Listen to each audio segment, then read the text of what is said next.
It's done. Well, it's not done, but it's shot. The Secret It's filmed. Society for Slow Romance is, as they say in the biz, I think they still say this, it's in the can, it's in the memory Yeah. card, it's whatever you want to call it.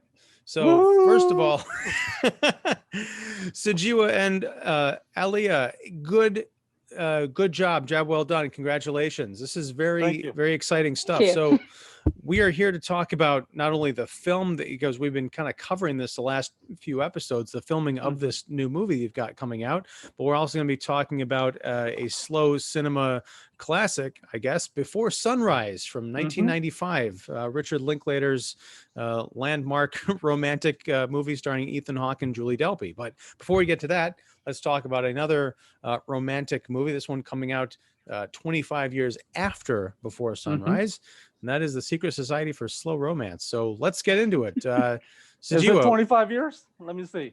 yeah, 2000. Wow. Yeah, Yes, About. Right. Yeah. that it is. was 1995. That's right. I remember I was younger. I was but a child. Alia wasn't even born then. Sure. Let's say that.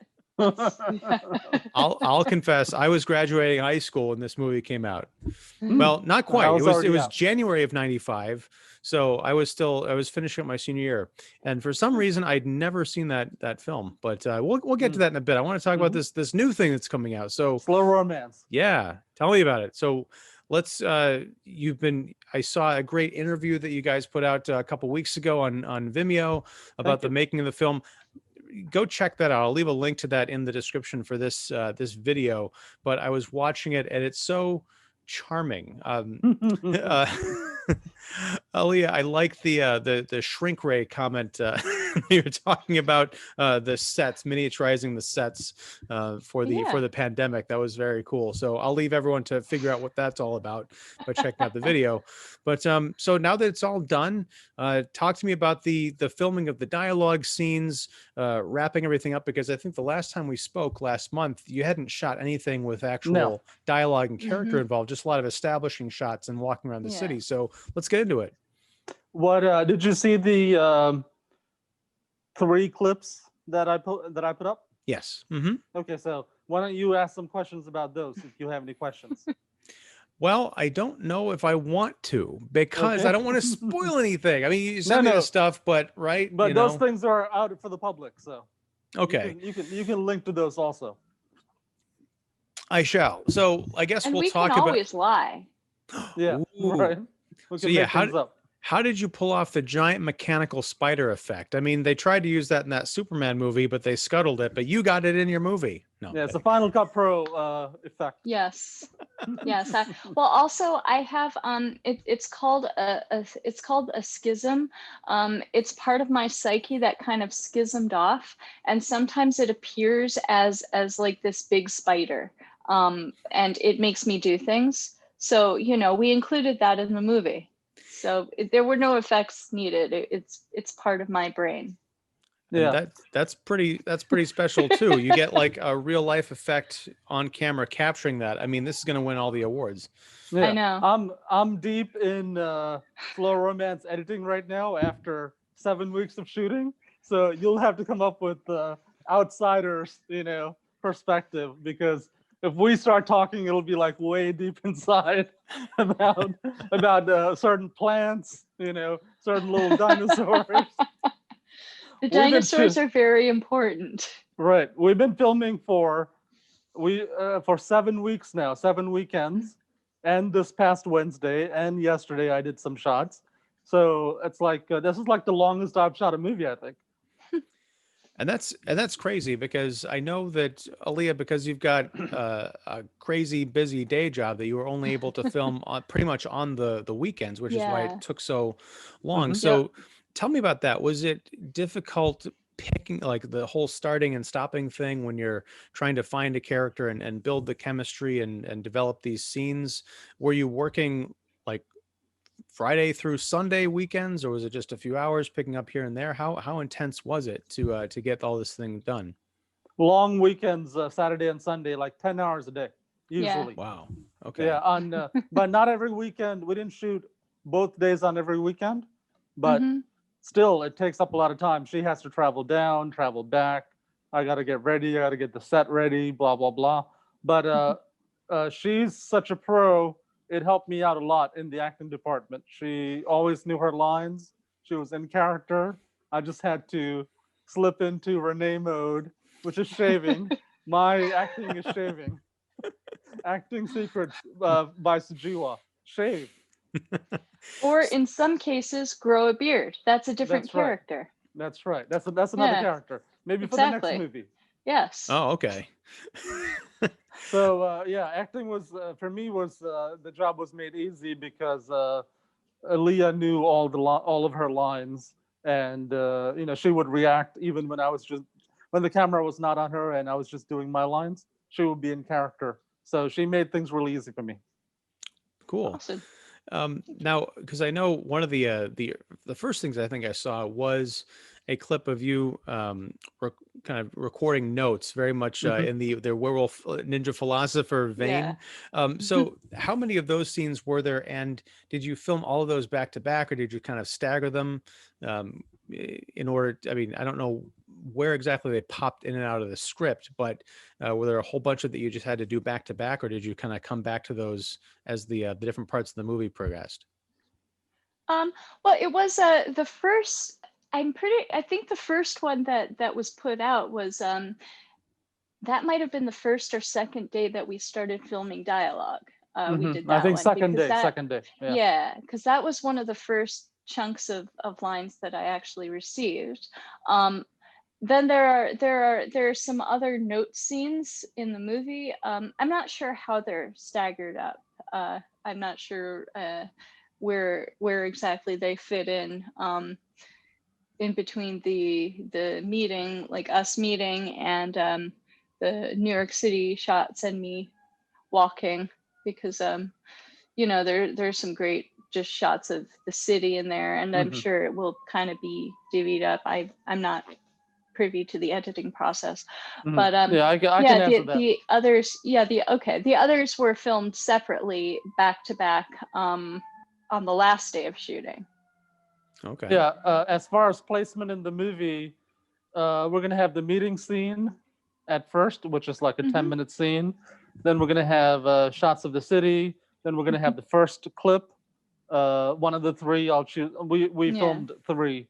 One of the three I'll choose as the first one, and then a couple of, like, another date later, another clip, another date later, another clip, like that. We have 3 clips, and yeah, they're good. There's one clip that's a lot sexier than any of the werewolf scenes. So Is that of you shaving? Maybe Art will not be happy. Oh.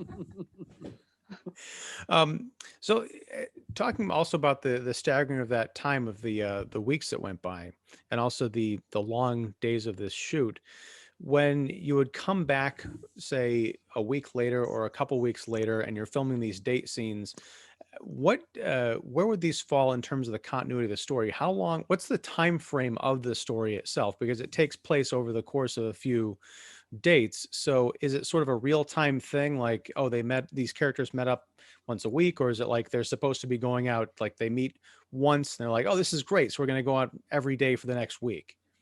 It's because of the way it was shot, which is one date we would capture in one filming date. That would be like each 10 minutes took like 3 to 5 hours to shoot, because I shot in more of a traditional way, wide shot and 2 medium shots. Whereas in Werewolf, we just shot 1 wide shot for like each scene, pretty much.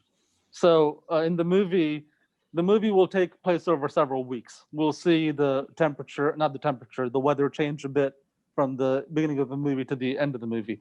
By the time we get to the end of the movie, we have like exterior Christmas decorations happening. So, and we begin maybe right before October. So yeah, it'll be like that. It'll be fall to winter. So over several weeks.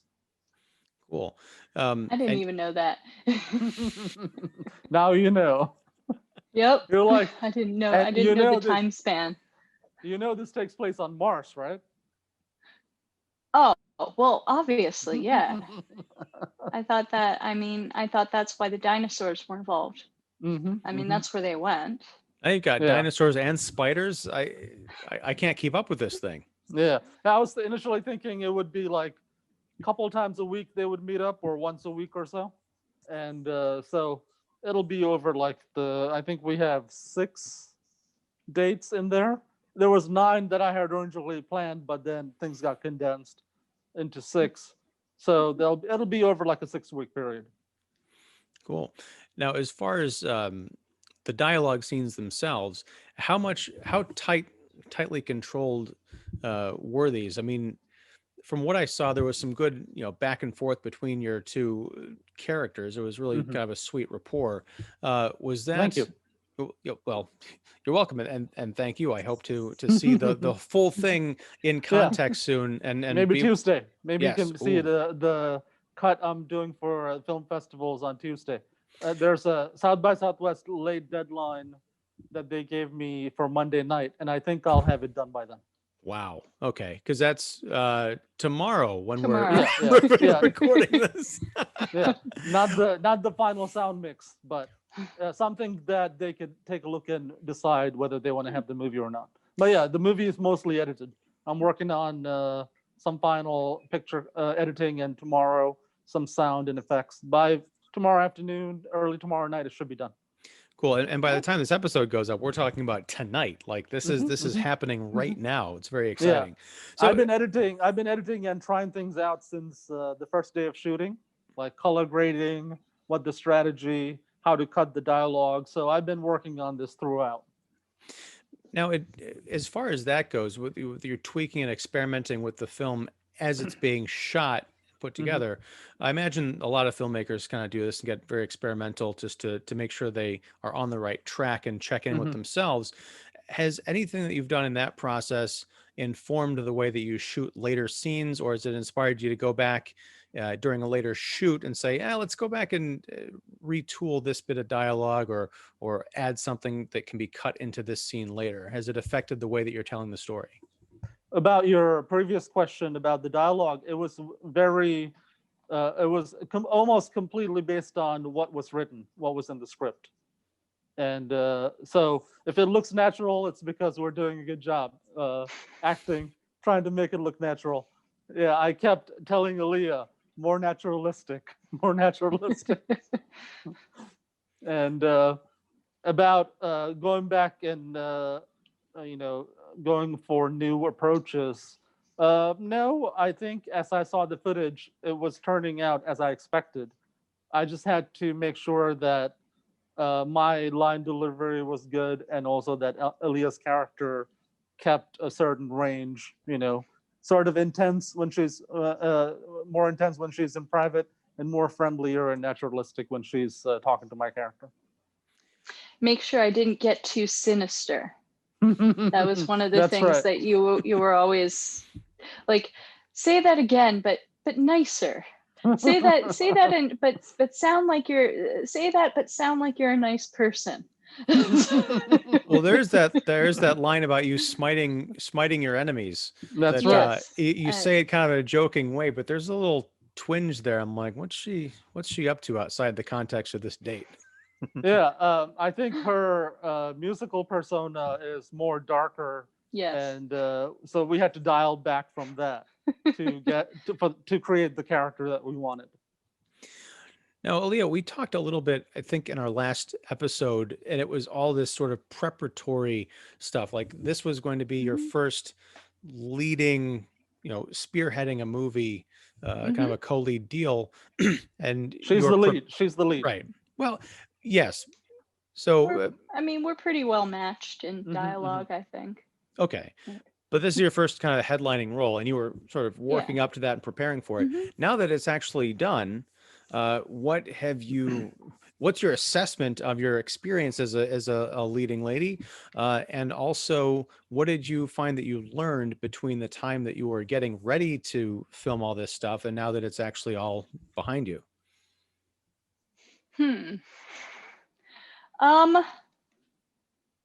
That's really tough to say, actually. That's a fair answer too. Yeah. Well, I think she was deep in the process. We didn't really we still haven't had time to look back, and take a look at it, review it, Mhm. because we're still. I mean, we filmed last weekend, and when we filmed on Wednesday, so we're still, I think, in the process. Yeah. Yeah, that's true. And also I haven't I've only really seen those couple of clips played back. So it's I think part of it also has to do with because it let's see, what am I even saying? I'm not sure what I'm talking about. I think I need to go get a snack. That's a line from the movie. That's from the movie. Yes. Yeah. We keep quoting lines from the movie to each other. Yes, that's gonna We- happen. That's we gonna happen. we become crazy film people. Yeah, there's a lot of funny lines in this movie. Ultimately, this movie is funnier than, I think, Before Sunrise or My Dinner with Andre. Yeah. Well, yeah, I agree with that too. Going back to what you were saying, I think it's hard to assess really because the experience of making this movie was a lot different than roles that I've done in the past, which often have which haven't been so like I haven't been leading them. I haven't been given as much dialogue in the past, but there's also been there was more action. Maybe I was having my throat slit, or I was lying dead on the ground, or I was running, or just something like that. So it's very different in terms of getting into a character and getting into the script when it's just so minimalistic, when it's two people having a conversation. And it is like the note that I always get is to scale it back, to not be so be a little less dramatic, be more comfortable in more like you in real life. Yeah. So that was it was different than roles that I've had in the past, I would say, for that reason. But I had a good experience. It was we had a good rapport, just like the characters had a good rapport, and just the script we're talking about all this, it's so out of left field, so odd, and yet very funny at the same time. So it was fun just to sit and talk about ridiculous things.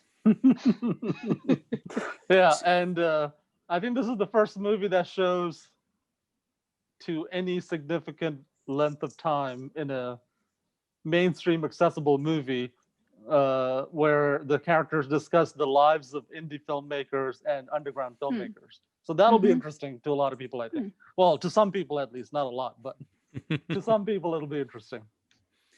Well, and that's something that again, the movie isn't finished being edited yet, but going on Werewolf Ninja Philosopher, that was one of the things that kind of attracted me to that film. Is there's a lot of dialogue about, very much so what you're talking about there, as far as references to indie films and kind of things. I was scratching my head, like, what is he talking about? That sounds like a reference that I don't get. I don't like not being able to get references, so I got to go find out what that's about. And that sort of led to the Slowdown, this whole series we've been doing. So looking forward to more of that. I want to go back to was it South by Southwest you were talking about, or Sundance? South by. Okay. Yeah. So as far as turning in your movie, you said that it doesn't have to be perfect. It just has to be something that's done enough so they can get a feel for when it is done. They'll say, yeah, we want this. Is that right? No. It has to be done to a point where when they see it, it's competitive, right? Right. But it doesn't have to be done with the final sound mix 5.1 blah blah blah. All that doesn't have to be done tomorrow. That's when it comes out to the public, and also a little later, if the film gets into a given festival, they'll ask for the screening copy. So it has to be like 90%, 99% done. Okay. 90%, let's say. But yeah, it'll look and sound like the final film, but it might not be the final sound mix, and it might be shortened or lengthened a little bit when it comes out to the public. So I'm calling it the Festival Cut 1. What happened was the South by Southwest deadline passed, but then I emailed them and said, can I get an extension? So they gave me an extension. I requested Monday, the November 16th. So they gave it to me until Monday around midnight, or Monday 11:59. So I think it'll work out. Well, we've been texting back and forth during this week, and I think it was yesterday, or maybe it was even today. It's been a long, crazy weekend, but you said that you're having a lot of fun and you're very excited, in the editing process. So I guess my question is, do you feel any pressure to get this? Is it like a deadline looming kind of thing, or is it more that you're putting the so far finishing touches on something that you just really love and you're having a good time and you're confident that you're going to get it done, that the ticking clock is almost not even a factor? Or are you just a bundle of nerves that I'm not seeing right now? No. As soon as the filming was finished, I became even calmer than I usually am. So you were asleep. right. No, all deadlines when it comes to filmmaking are soft for me, because I would rather make a really good product, a really good movie piece of art, than try to hit a deadline. So for the upcoming deadline on Monday night, yeah, I'm confident I'll be able to turn it in. But you never know. There could be tech issues. But as far as the creative part, as far as editing wise, yeah, I'm on track to get it done by end of the work day, early night on Monday. But we'll see. So if you didn't have this looming deadline, do you feel like you would have taken more time? I guess I'm getting at, is that deadline helpful for you in terms of like just an internal determination? Okay, I'm just going to get this done. I'm not going to linger on it for 3 months and tinker with it and everything. I'm going to make sure that I'm happy with this vision, and that's just going to be what it is. It's helpful, but the original deadline was like a couple of weeks ago. So we took additional time just to get it right. We wanted to become a good experience for the ultimate audience members, at the end of the process. And promoting it is going to be like a 1 year long project. So I want to make sure I have something that I'm really happy with, if I'm going to be spending that much time promoting it to so many people. Yeah. So when are you targeting this to come out? I mean, you're obviously submitting to festivals and everything, and I don't know what the festivals are going to look like. If they're going to be all, do you have a sense of that? Are they going to be all virtual still, probably this time next year and everything? I think they're going to be this time next year. This time next year is tough to tell, but winter and spring festivals are mostly going to be virtual. They're going to be a mix, mostly virtual, some active, for some live screenings. After the vaccine comes out, then we'll see. Maybe by this time next year, we'll come to regular festivals, regular physical festivals. My stated goal is November 1st, 2021 for public availability. But if the movie gets into a big festival, it starts playing in spring, and maybe it could be summer, it could be early fall, that could move up. But at the latest by November 1st next year. When you say publicly available, you're talking about like just streaming services like Amazon, that kind of a thing? Yeah, publicly available, meaning Amazon and Vimeo VOD and Blu-ray. Cool. And prior to that, festivals and other screening opportunities. So how early do you have to start working that kind of stuff out? Like if you're going to try and do Amazon, say, like I understand Vimeo, you can kind of self-publish, and the Blu-ray you can, create and author yourself and distribute. But as far as the big streaming services, do you start those conversations now, or do you like, I'm going to 6 months before I want it to come out, some like March of next year, that's when you start? No, the time-consuming thing is the lining up the publicity work and getting that done. That's why every movie, even Hollywood movies, 1 or 2 years prior to becoming available to the public, they start the publicity work to let millions of people know that the movie exists. I'm only doing distribution where it's DIY, where I can determine where it comes out when it comes out. Amazon has a version of that called Amazon Video Direct. Yeah. So anyone could submit a movie and they'll take a look at it. And unless it's content they don't want to carry, it'll be approved. So it's very similar to Vimeo VOD. Cool. But on, I would assume a much larger scale Yeah. platform for Yeah. getting on there. Yeah. Yeah. They make it available to their subscribers, and they're really good at suggesting things. They're really good at that stuff. Vimeo, you have to do all the work on getting it out, but Vimeo is accessible worldwide, so from any country. So Amazon is not. So if you have those two and you're marketing things properly, I think you have a lot of the VOD market covered. It sounds like a conversation from the movie, by the way. It does. Our characters talk about stuff like this quite often. With some references to some movies with very funny titles. Exactly. But I did learn a lot about underground and indie filmmaking from being in this movie. Yeah, Now- talk about what you learned, Alia. Now you're putting me on the spot and asking me exactly. Well, first of all, I learned what makes a movie an experimental movie in this day and age. It's in the way that it's made and distributed.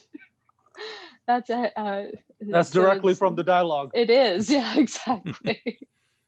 So yeah, I learned that a movie cannot be underground and French at the same time. No, it can That's be. a big. It can be. I know, that's a joke. No, it's just interesting conversations that the characters were having, and just about the nature of what constitutes like traditional cinema, what makes it more like just a video art experience,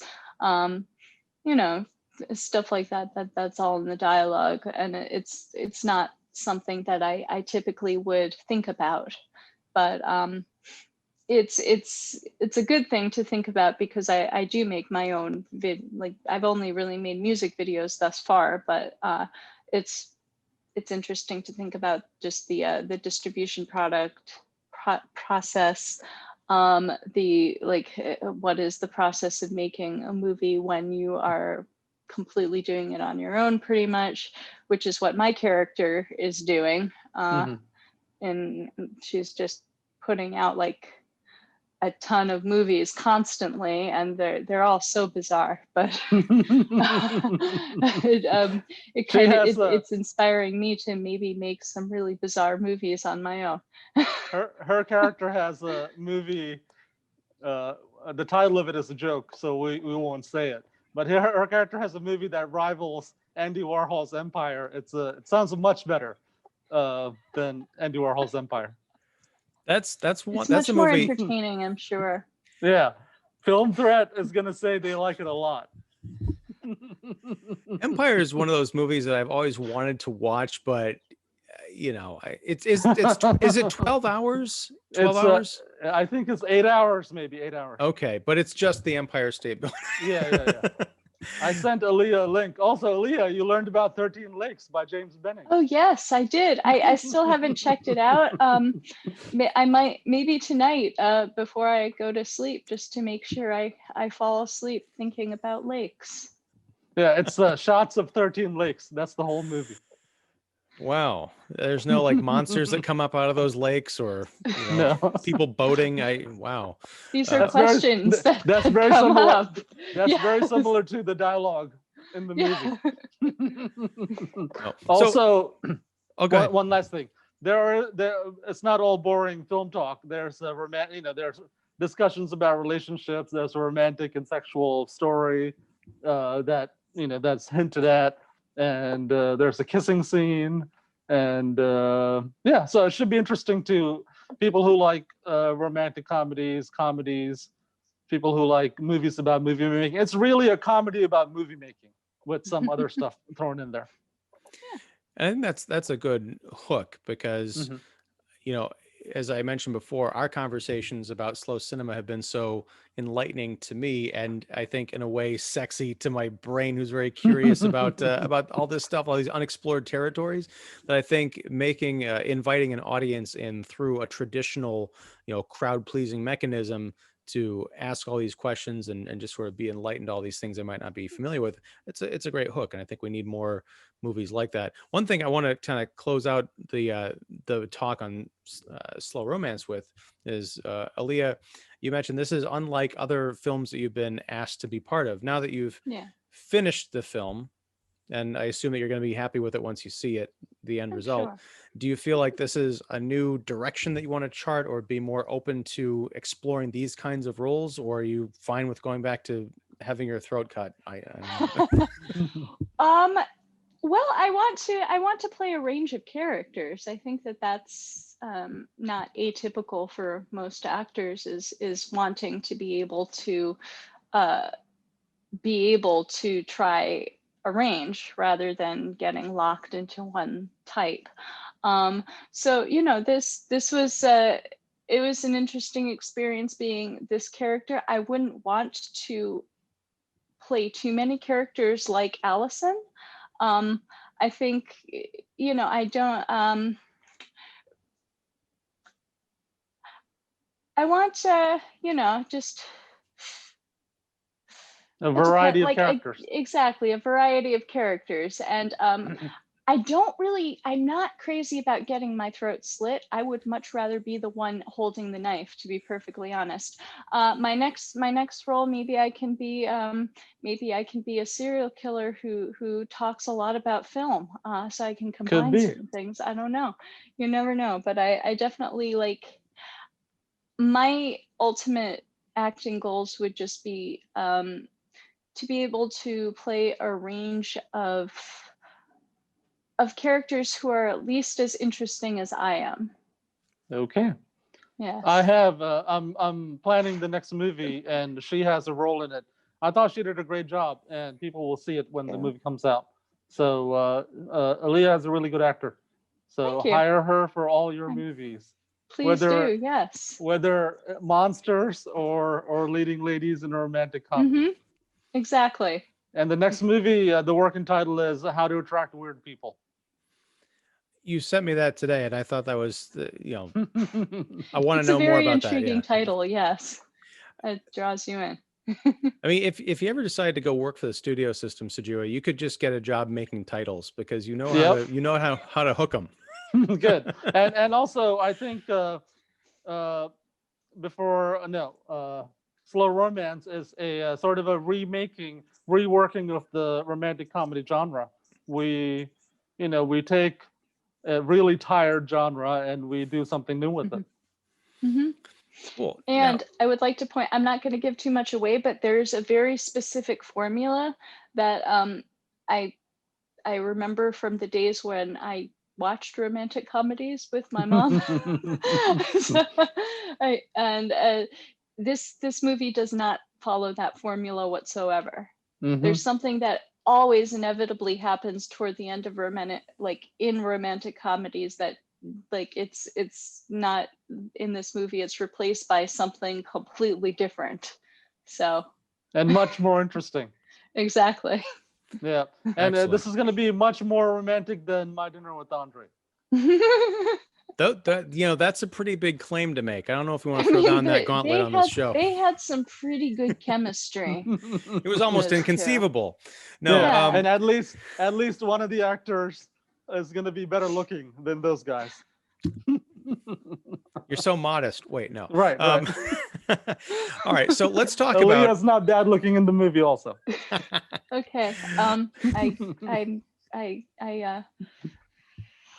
It's all good. It's all positive. If I describe myself to people and they ask what I look like, I can say, better looking than the guys from My Dinner with Andre. Yes, I don't look like Wallace Shawn. That's how I can describe myself. And then they'll be like, oh, well, you must actually. That's what you use to describe yourself. I kind of want to see that on a T-shirt, just like a black T-shirt with big white letters. I don't look like Wallace Shawn. There you go. Picture of just that. All right. Remember, Wallace Shawn is still alive, so yeah, and be nice. Look, I am being nice. And he's a cool guy, and I'm sure he has a great sense of humor. Oh, I'm sure, yeah. And I am just stating fact, because no one looks like Wallace Shawn except Wallace Shawn. So if someone's wearing a T-shirt, It's like That's protecting why his he's a- caught or something. That's That's right. also something I think that makes you a good character actor, is if you don't look like anybody else. So there you go. Yeah. All right. So let's talk about in the brief bit we've got left, because I'm under the gun. Yeah, you got 15 minutes. Yes, 15 minutes to talk about Before Sunrise. Now, Let's do it. in fairness, I think we're going to be talking about the rest of the Before movies at some point coming up, because somehow in the last 25 years, I have managed to not avoid, but just not see Linklater's Before trilogy. We'll do the next one the next time, maybe. I'm game for that. But okay, so it's 1995. It's Ethan Hawke and Julie Delpy. They meet on a train. They decide to get off in Vienna and just kind of bum around town for a night, because I think he's got a train to catch the next morning. And so she decides to take the continuation of her venture the next morning by switching up her tickets or whatever. They kind of like meet cute, and they're gradually sort of getting to know each other and perhaps falling in love. But we just talked about on traditional endings to romantic comedies. And something that really struck me watching this film is this came out 25 years ago. We've had a quarter century of really crappy romantic comedies coming in the wake of this. I just felt like this is something that should have been a game changer for the genre. And maybe it was in other smaller films or something, but I don't know how you can watch this film and then go watch some mainstream comedy with Jennifer Aniston or somebody and be satisfied at all, because this is one of the most romantic, one of the funniest, most tender, smartest movies that I've seen, period. I can't believe there's two more after this. And frankly, I'm a little afraid to watch them, because I feel like this is just such perfection, you know? They're good. Yeah, they're good different ways. Okay. So let me just kind of talk to the both of you. When was the first time that you saw Before Sunrise? Either did you see it when it first came out? Did you see it later? And where were you in your life when you watched it? What was your reaction to it? I think I saw it pretty close to when it came out. I don't think I saw it in the movie theaters, but I think I saw it on VHS right after that. So 96, 97 maybe. I thought it was good. I had seen Slacker at the movie theater in 91, so I knew of Linklater's movies. That was his breakthrough movie. Yeah, so I was it's sort of a neorealist documentary type, telling of two people meeting. It's like very realistic, except, these are very articulate people, and it's shot really well. That was the first time that I saw it. I liked it. Then I just rewatched it rewatched most of it for this discussion. And some of the things I had forgotten. The cinematography is still great. Some stuff feels a little like, it's a script and they're acting it out because of, because no one, a lot of people are not that witty in real life, not that, and that kind of thing actually gets worse in the second movie. Like the dialogue really feels like some really skilled people have written it, right?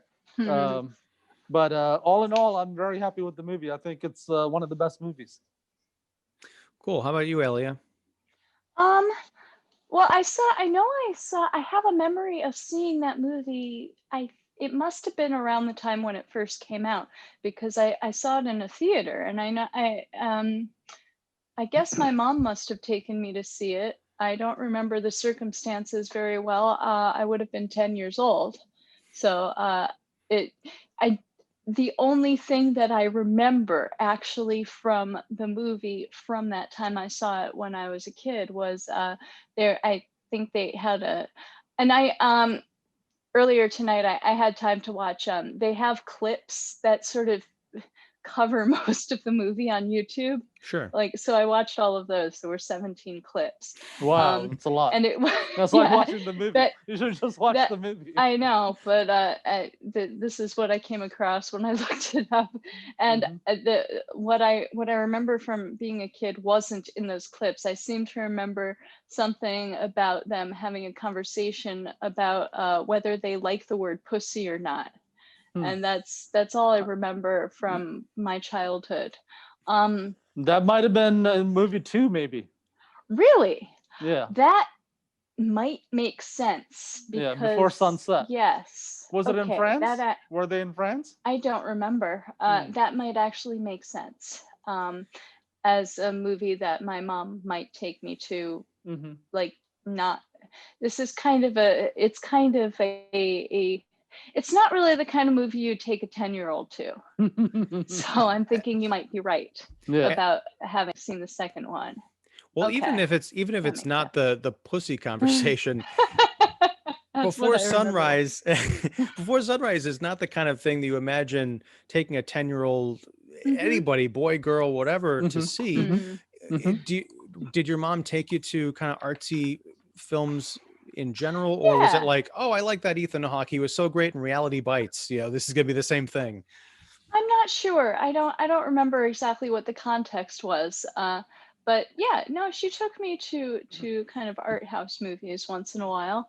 Yeah, I don't. Aaliyah, Yes. that what do you feel about the word pussy? That line is from Before Sunset, 2004. Okay. That makes more sense. You were Okay. older. You were older. Yes. Yeah. Okay. Still, that's. Yeah. Okay. So So you saw that. That was a good one. That's a good one. yeah. Okay. I don't remember much about that one. I know I saw the clips for the first one today. Good. I don't know. Okay. Yeah. I don't know how much. If I had seen it though when I was 10, I'm not sure how much more life experience I would have to relate to it today, which is an interesting thing to bring up. But just because it's a scenario I find very difficult to relate to, but it's very charming to watch, is I guess the way that I approach it. Yeah, I've had interesting dates, not in another city. That's a rare thing. I don't think that situation happens too much, except maybe like in an airport or something. People hanging out, stuck in an airport. That could be a movie idea. Yeah. I guess so. Before layover. Right? Before the next flight. Yes. But I've had interesting dates where the conversation was really good. So I think a lot of people can relate to that. What did you think seeing it for the first time, Ian? I kind of covered this in my intro. I thought it was fantastic, and it reminded me of, I haven't seen a lot of Linklater stuff. I've never seen Slacker. I think my first, and I've seen Dazed and Confused, but I didn't really get it because I think I watched it a little bit too young. I think I watched that when I was in high school, but that was before I was expecting more of a traditional high school movie, honestly.